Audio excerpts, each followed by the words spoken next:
స్వర్గీయ నందమూరి తారక రామారావు ఇచ్చిన స్ఫూర్తితో పేదవాడికి కడుపు నిండా అన్నం పెట్టడమే ఎన్డీఏ కూటమి లక్ష్యమని, అందులో భాగంగా రాష్ట్రంలో 200 పైగా అన్న క్యాంటీన్ల ద్వారా ₹5కే పట్టడన్నం పెట్టే ప్రక్రియకు శ్రీకారం చుట్టామని ఆంధ్రప్రదేశ్ తెలుగుదేశం పార్టీ అధ్యక్షులు గాజువాక శాసనసభ్యులు పల్లా శ్రీనివాసరావు అన్నారు. 2 రోజుల్లో ప్రారంభం కానున్న కొత్త గాజువాక వంటిల్లు జంక్షన్ వద్ద అన్నా క్యాంటీన్ ప్రాంగణాన్ని పరిశీలించి జీవీఎంసీ అధికారులకు తగిన ఆదేశాలు జారీ చేశారు.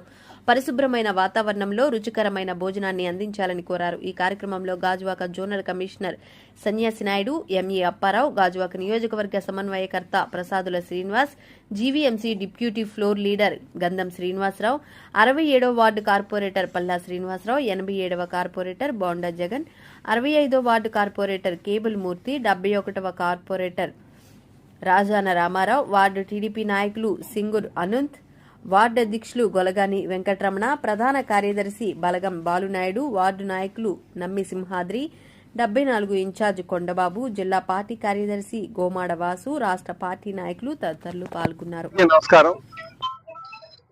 పేదవాడికి పట్టెడు అన్నం పెట్టాలనే ఉద్దేశంతో ముఖ్యమంత్రి అయినటువంటి శ్రీ నారా చంద్రబాబు నాయుడు గారు అన్నా క్యాంటీన్ ని ప్రారంభించడం జరిగింది. కానీ గత ప్రభుత్వం, వైసీపీ ప్రభుత్వం వీటిలన్నింటినీ కూడా నిర్వీర్యం చేసి పేదవాడికి మట్టి పెట్టేటట్టుగా చేసినటువంటి సందర్భం.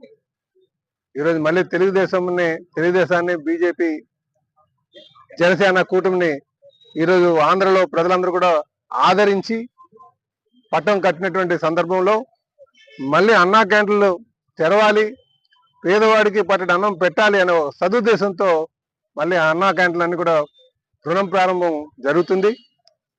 అయితే మొన్న ఎలక్షన్ కోడ్ ఉండడం వల్ల గత నెల మనం ప్రారంభించుకోలేకపోయాం. ఈ నెల 18వ తారీఖున కానీ 20వ తారీఖున కానీ ప్రారంభించాలని చెప్పేసి మరి గవర్నమెంట్ నిర్ణయించింది, ముఖ్యమంత్రి గారు నిర్ణయించారు. దీన్ని తెలుగుదేశం పార్టీ నాయకులు, సీనియర్ నాయకులు, కార్పొరేటర్స్, మహిళా సోదరుల అధికారులు, అక్కడ ఉన్న ప్రజలకు అందరూ కూడా దీన్ని స్వాగతిస్తుందని చెప్పి ఈ సందర్భంగా తెలియజేస్తున్నారు.